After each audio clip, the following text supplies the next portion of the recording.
Hoje vamos falar sobre um dos serial killers mais notórios da história, considerado um dos assassinos mais cruéis e enigmáticos de todos os tempos. Um homem que, por trás de sua aparência e seu sorriso charmoso, escondeu uma série de crimes brutais e chocou toda uma nação. Estamos falando de Theodore Robert Cowell, mas provavelmente você o conheça como Ted Bundy. Sua ficha é extensa e vai desde roubos na adolescência até sequestros, estupros, chegando aos mais cruéis tipos de assassinatos. Ao todo, foram 30 mortes confessadas por Bundy. 20 dessas são confirmadas e mais 36 suspeitas. Não é possível precisar quantas pessoas Bundy realmente matou, nem quando ele começou a cometer os seus crimes. Mas tudo indica que eles começaram em 1974, ou um pouco antes disso. Mas antes de chegarmos nessa fase de sua vida, vamos voltar um pouco no tempo. Theodore Robert Cowell nasceu em 24 de novembro de 1946, na cidade de Burlington, Estados Unidos. Desde a infância, a vida de Ted era bastante conturbada. Sua mãe, Eleanor Louise Cowell, tinha por volta de 22 anos quando Ted nasceu, e seu pai biológico nunca teve identidade confirmada. Sua família era bastante devota e religiosa, e para evitar o estigma de mãe solteira que era comum naquela época, Ted foi criado como sendo filho adotivo de seus avós maternos e tinha sua mãe como irmã mais velha. Depois de algum tempo, Ted acabou descobrindo a verdade, mas isso rendeu um grande ressentimento com sua mãe. Desde a infância, Ted tinha alguns comportamentos estranhos. Sua tia Julia disse que uma vez acordou de um cochilo cercada por facas de cozinha em cima da cama. Ted estava ao seu lado, em pé, dando risada. Ele tinha apenas 3 anos. Julia disse que foi extremamente assustador ver Ted fazer aquilo. Em 1950, Ted se mudou com sua mãe para Washington. Um ano depois, ela se casou com Johnny Bundy. Johnny chegou a adotar Ted formalmente. Naquela época, ele tinha por volta de 5 anos, mas eles nunca foram próximos. Apesar disso, a união dos dois rendeu o sobrenome pelo qual ele ficou conhecido, Ted Bundy. Na adolescência, Bundy já era um valentão. Em entrevista, Sandy Holtz, que conviveu com ele na época de escola, disse que ele gostava de aterrorizar as outras crianças, causar dor e já era muito cruel. Uma vez, ele chegou a colocar armadilhas escondidas pela vizinhança para machucar as outras crianças. Segundo Sandy, uma menininha acabou pisando em cima de uma delas e teve a sua perna atravessada por pregos. Aos 19 anos, em 1965, Bundy entrou para a universidade para estudar chinês. 2 anos depois, em 67, ele se apaixonou por uma colega de classe, Diane Edwards. Apesar de ter tido várias outras mulheres, Bundy diz que Diane foi a única que ele realmente amou. Em 1968, Bundy larga a faculdade e começa a trabalhar, fazendo alguns pequenos bicos. Ele tinha muito interesse pela política e se voluntariou para trabalhar na campanha de alguns candidatos, conseguindo ser motorista e guarda-costa de um deles. Diane se formou naquele ano e em agosto terminou seu relacionamento com Bundy. Ela disse que ele era muito imaturo e não tinha ambição. Ele ficou extremamente arrasado com o término. Isso vai render um fato bem curioso daqui a alguns anos. Em 1969, Bundy voltou para Washington e conheceu Elizabeth Clover, com quem começou a se relacionar. Liz tinha uma filha de 3 anos chamada Molly. Bundy a tratava como se fosse sua filha, mas futuramente Molly iria relatar em entrevista que Bundy era bastante abusivo com ela, principalmente com brincadeiras impróprias. Em 1970, Bundy se matriculou em outra faculdade, dessa vez de psicologia. Ele foi considerado um aluno de honra e era bem visto pelos professores. Em 72, após a sua graduação, Bundy fez parte da campanha de reeleição do governador Daniel J. Evans. Ironicamente, Evans nomeou Bundy para o Comitê Consultivo de Prevenção ao Crime, em Seattle. Por incrível que pareça, ele chegou a trabalhar em uma linha de prevenção ao suicídio e também prevenção a estupros. Seus colegas de trabalho, inclusive Anne Rule, que fez a sua biografia, diziam que ele era gentil, solícito e simpático, além de possivelmente ter ajudado a salvar várias vidas no período em que trabalhou lá. Em 1973, Bundy entra para outra faculdade, dessa vez a de Direito. E agora vem um fato curioso. Durante uma viagem, ele se reencontrou com sua ex-namorada, Diane, aquela que ele havia conhecido quando fez a primeira faculdade. Diane ficou maravilhada com as mudanças de Bundy, principalmente com sua carreira jurídica. Mesmo estando praticamente casado com Liz, Bundy manteve os dois relacionamentos por um tempo, sem uma saber da outra. Uma certa vez, Bundy apresentou Diane como sendo sua noiva, mas em janeiro de 74, ele rompeu abruptamente com ela. Ele não atendia mais as ligações, nem respondia suas cartas. Quando ela finalmente conseguiu falar com ele pelo telefone, exigindo explicações, Ted simplesmente respondeu: "Diane, eu não faço ideia do que você está falando", e desligou o telefone. Depois disso, eles nunca mais falaram. Mais tarde, Bundy explicou que ele apenas queria provar para si mesmo que conseguiria se casar com ela, que conseguiria fazer com que ela se apaixonasse por ele e depois a largaria, assim como ela havia feito anos antes. Pouco tempo depois, Bundy iria dar início à sua jornada de crimes brutais. Não se sabe muito bem quando ele começou a cometer os seus primeiros assassinatos.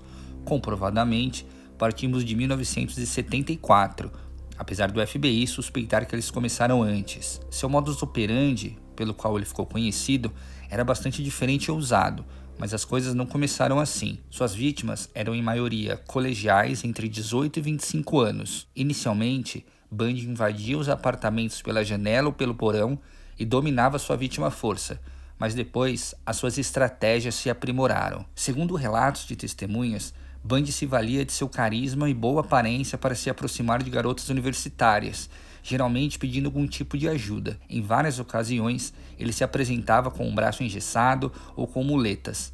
Obviamente, tudo isso era falso. As vítimas que o ajudavam, carregando algum material ou pasta, eram levadas para longe da vista de outras pessoas, eram dominadas e colocadas rapidamente dentro do carro. Curiosamente, o veículo que ele utilizava nos seus crimes era um Beetle marrom, o que a gente conhece no Brasil como Fusca. Naquele ano de 74, colegiais começaram a desaparecer misteriosamente. Em média, uma garota por mês era dada como desaparecida. Em fevereiro, foi o caso de Linda Ann Healy, de 21 anos. Em março, Donna Gail Manson, de 19 anos. No mês seguinte, em abril, Susan Elaine, de 18 anos. Em maio, Roberta Parks, de 20 anos. Em junho, Brenda Carroll Ball, de 22 anos, e Georgian Hawkins. Até esse momento, a polícia ainda não via muita relação entre os desaparecimentos, mas as coisas começaram a mudar após a divulgação do desaparecimento de Hawkins. Testemunhas relataram terem visto o homem no campus, de muleta, pedindo ajuda para carregar uma pasta até o seu carro, um Fusca marrom. As notícias e o medo se espalharam nos campos. Os desaparecimentos se tornaram destaques nos jornais e a pressão caiu sobre as agências de segurança, mas a escassez de provas dificultava o andamento das investigações. Aos poucos, os investigadores notaram algumas semelhanças nos desaparecimentos. Todos eles ocorreram à noite e ocorreram dentro da semana de exames intermediários ou finais. Todas as vítimas estavam usando calças ou jeans, e em muitas cenas de crime houve avistamentos de um homem usando um gesso ou tipóia no braço, dirigindo um Fusca marrom claro. Durante todo esse período, Bundy levava uma vida normal, trabalhava, voltava para casa e tinha o seu relacionamento com Liz. Na mente doentia de Bundy, tudo era apenas parte da rotina. Estava tudo tão perfeito que ele começou a se descuidar. Em julho, Janice Ann Ott, de 23 anos, e Denise Neslan, de 19, também foram dadas como desaparecidas. Dessa vez, os sequestros ocorreram em plena luz do dia, em uma praia lotada, no Lake State Park, em Isa. 4 testemunhas femininas descreveram um jovem atraente usando roupas e tênis brancos, com o braço esquerdo em uma tipóia, falando com um leve sotaque canadense ou talvez britânico. Ele se apresentou como Ted e pediu ajuda delas para descarregar um barco de seu carro. 3 delas recusaram, mas uma acabou se oferecendo para ajudar. Por sorte, quando chegou até o carro e viu que não havia nenhum barco, ela fugiu. 3 outras testemunhas o viram se aproximar de Janice, com a mesma história do barco, e viram que ela e Bundy deixaram a praia. Cerca de 4 horas depois, naquele mesmo local, Denise, que estava fazendo um piquenique com os amigos, precisou ir ao banheiro e nunca mais voltou. Em entrevista, Bundy disse que Jen ainda estava viva quando ele sequestrou Denise e que ele obrigou uma delas a assistir enquanto ele agredia a outra até a morte. Porém, ele negou essa história quando deu outra entrevista. De posse de todas essas informações e dos relatos das testemunhas, a polícia colocou diversos cartazes por toda a área de Seattle, divulgando o retrato falado e alertas nos rádios e TVs. A polícia estava recebendo centenas de ligações por dia.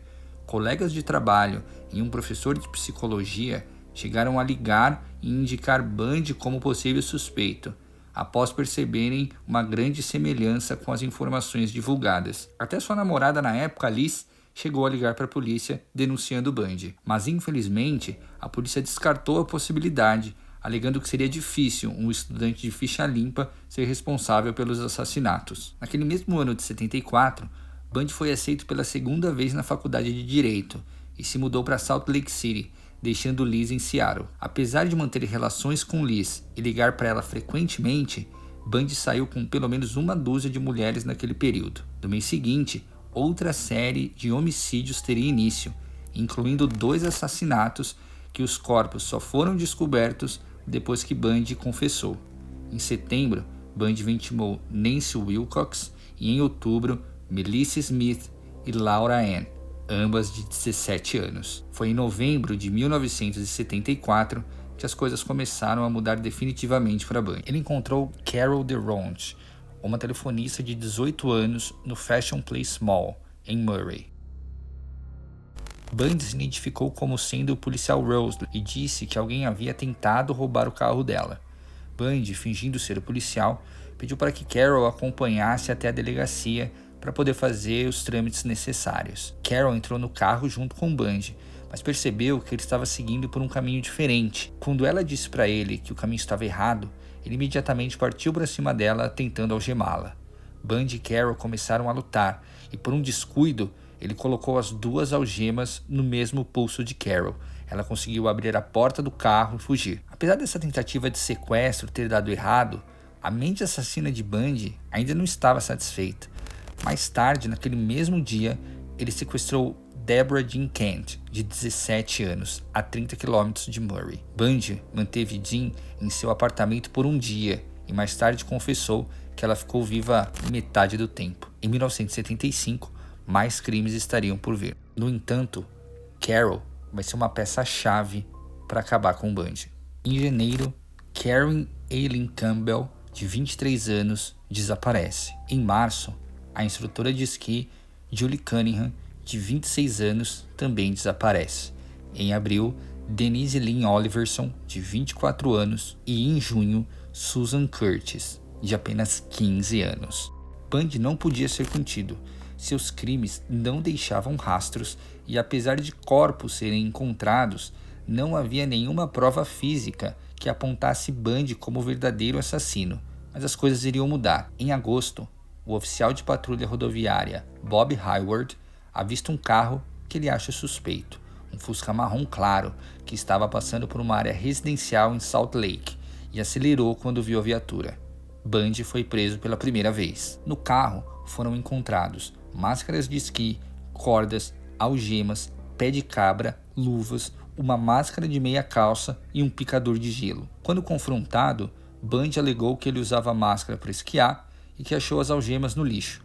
Os outros itens, ele disse que eram itens normais, que poderiam ser encontrados em qualquer casa. No entanto, o detetive Jerry Thompson lembrou do telefonema que havia recebido meses antes, onde Liz mencionava o nome Bundy, e lembrou da descrição do suspeito e do carro no caso da tentativa de sequestro de Carol. Então, Thompson mandou uma equipe revistar o apartamento de Bundy, onde foram encontrados alguns indícios de que ele poderia estar ligado aos assassinatos, mas as provas eram frágeis, como panfletos e folhetos dos locais próximos de onde os desaparecimentos haviam ocorrido. Como não havia prova suficiente, Bundy foi liberado. Mais tarde, ele disse que os investigadores deixaram passar várias fotos Polaroid que ele havia tirado das vítimas e que estavam escondidas em uma caixa. Depois de ser liberado, assim que Bundy chegou em seu apartamento, ele as queimou. Agora, a polícia de Salt Lake estava fechando o cerco para cima de Bundy.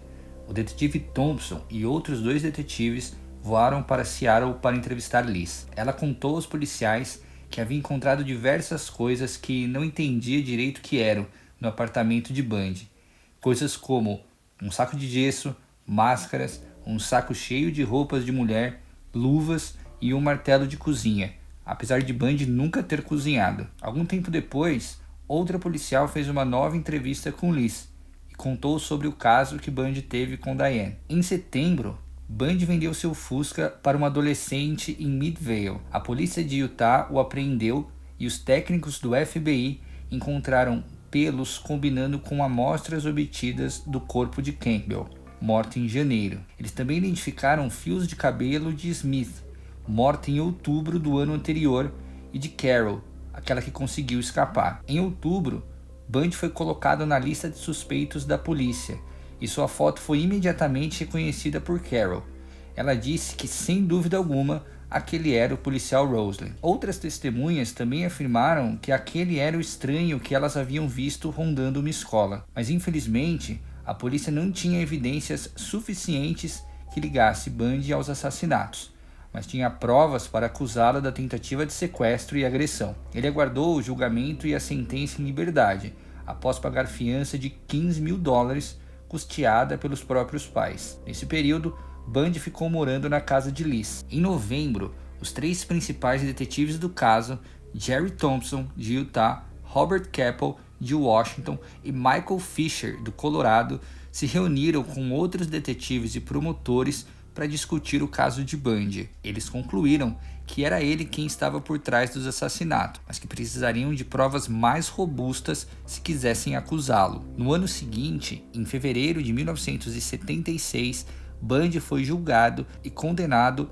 pela tentativa de sequestro e agressão a Carol Darront. Ele foi condenado a até 15 anos de prisão. Mais tarde, as autoridades conseguiram reunir provas suficientes para acusá-lo do assassinato de Carrie Eileen Campbell. Em 1977, Bundy já estava há mais de 1 ano preso e foi transferido para Aspen para enfrentar o julgamento de Campbell. Em maio daquele ano, ele se declarou inocente da acusação, mas Bundy também não tinha intenção de aguardar aquele julgamento e permanecer preso. Em junho, ele ajudou em sua própria defesa no caso e foi autorizado a acessar a biblioteca da prisão para checar os arquivos de seu próprio caso. Ele se aproveitou da distração de um policial e escapou pela janela do 2º andar, a 7 metros de altura. Bundy foi capturado 5 dias depois e voltou para a custódia da prisão de Glenwood Springs, no Colorado. Em 15 de junho de 77, ele foi acusado de fuga e roubo. Quando tudo parecia ter terminado, Bundy ainda iria executar outro plano e dessa vez faria mais vítimas. Em 30 de dezembro de 1977, Ted Bundy aproveitou que a equipe da prisão estava reduzida devido às festividades de final de ano e escapou de sua cela por uma abertura no teto, onde estava instalada a luminária. Bundy colocou vários livros em sua cama e os cobriu, para parecer como se ele estivesse dormindo. Nesse dia, ele saiu pela porta da frente. Agora foragido, em janeiro de 78, Bundy viajou até Tallahassee, na Flórida, cometendo alguns roubos pelo caminho. Ele conseguiu alugar um apartamento perto da Florida State University. Segundo Bundy, ele tinha plano de largar a vida do crime e permanecer indetectável, trabalhando e não chamando a atenção da polícia. Esse plano deu errado quando, na sua primeira tentativa de conseguir um emprego num canteiro de obras, foi-lhe pedido um documento de identificação. Então, Bundy voltou aos velhos hábitos. No dia 15 de janeiro, por volta das 2h15 da manhã, Bundy invadiu uma fraternidade no campus da universidade próximo ao seu apartamento alugado, assassinando Margaret Bowman, de 20 anos, e Lisa Levy, de 21 anos. Outras 2 colegas que estavam no mesmo quarto foram brutalmente agredidas, Carrie Ann Chandler e Kathy Kleiner. Felizmente, as 2 sobreviveram, apesar dos graves ferimentos. Naquela mesma madrugada, Bundy invadiu outro apartamento e atacou Cheryl Thomas. Suas amigas ouviram um barulho e chamaram a polícia quando Cheryl não respondeu aos chamados. Ela sobreviveu, mas infelizmente Bundy conseguiu escapar antes da polícia chegar. Ele roubou uma van da universidade e dirigiu até Lake City, onde faria sua última vítima, na Lake City Junior High School, Kimberly Diane Leach, de 12 anos. Seu corpo foi encontrado dias depois em um galpão. No dia 12 de fevereiro de 1978, já sem dinheiro e com medo que a polícia estivesse chegando perto, Bundy roubou um carro e dirigiu pela Flórida. 3 dias depois, Por volta da 1 da manhã, ele foi parado pelo policial David Lee. Lee consultou a placa do carro e verificou se tratar de um carro roubado. Ao receber voz de prisão, Bundy chutou as pernas de Lee e correu. O policial disparou 2 vezes como alerta, mas Bundy continuou correndo. Felizmente, o policial Lee conseguiu derrubá-lo e os dois começaram a lutar. Lee conseguiu prendê-lo. Na delegacia, Bundy apresentou documentos falsos, mas acabou revelando sua verdadeira identidade alguns dias depois. Felizmente, 2 meses depois, Ted Bundy voltava para a prisão e não sairia mais. Em julho de 78, Bundy é indiciado pelo assassinato de Margaret Bowman e Lisa Levy e pela tentativa de assassinato de Cheryl Thomas, Cat Kleiner e Karen Chandler. Os julgamentos foram televisionados e Bundy representou a si mesmo nos tribunais. Frequentemente, ele dava declarações e alegava ser inocente. Bundy gostava de estar no controle, na mídia e em evidência. Aparecia sorrindo em fotos e era teatral nos julgamentos. As provas definitivas vieram pelas alegações de testemunhas que viram Bundy no local com a arma do crime e evidências físicas incriminatórias incluíram a mordida que Bundy deu na nádega esquerda de Lisa, onde os odontologistas forenses combinaram com os dentes de Bundy. O juiz do caso condenou Bundy a 2 sentenças de morte na cadeira elétrica. 6 meses depois, Bundy é novamente condenado, dessa vez pelo caso de Kimberly Lee. A condenação se deu principalmente pelo testemunho de uma testemunha ocular que viu levando Kimberly do pátio da escola até sua van. Evidências materiais incluíram fibras de roupas encontradas na van e no corpo de Leach, que combinavam com a jaqueta que Bundy usava quando foi preso. Após deliberação, ele recebeu a 3ª sentença de morte. Em julho de 1986, após o governador Bob Graham ter assinado 2 sentenças de morte pelo caso da fraternidade, a 11ª Corte de Circuito assinou uma suspensão permanente de execução. Faltavam 15 minutos para Bundy ter a sua execução agendada. Em janeiro de 1989, 3 anos depois, o governador Bob Martinez assinou a 3ª sentença de morte, dessa vez pelo caso de Kimberly Lynch. Nos dias seguintes, Bundy confessou a diversos policiais do FBI vários crimes e que matou 30 pessoas entre 1973 e 1978 na Califórnia, Oregon, Washington, Idaho, Utah, Colorado e Flórida. Finalmente, no dia 24 de janeiro de 1989, às 7 horas da manhã, Ted Bundy foi levado ao corredor da morte, onde foi eletrocutado na cadeira elétrica.